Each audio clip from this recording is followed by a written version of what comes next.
Hi everyone, in front of me I've got ZTE Blade A36 and let me share with you how to reset network preferences on this device.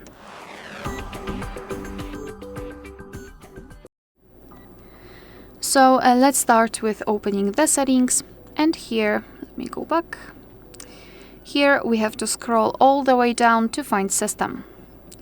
Then tap on reset options at the very bottom, and we've got the reset network settings divided into two different sections. So we've got network settings here and Bluetooth and Wi-Fi, and basically the operation looks similar in both. So just tap on it, tap on reset settings. Your device will ask you if you really want to do it, because you cannot undo this action. So tap on reset settings, and here we've got the confirmation, and the same with the Bluetooth and Wi-Fi. It is actually even easier because here we've got this pop-out window, and all we have to do is to tap on reset.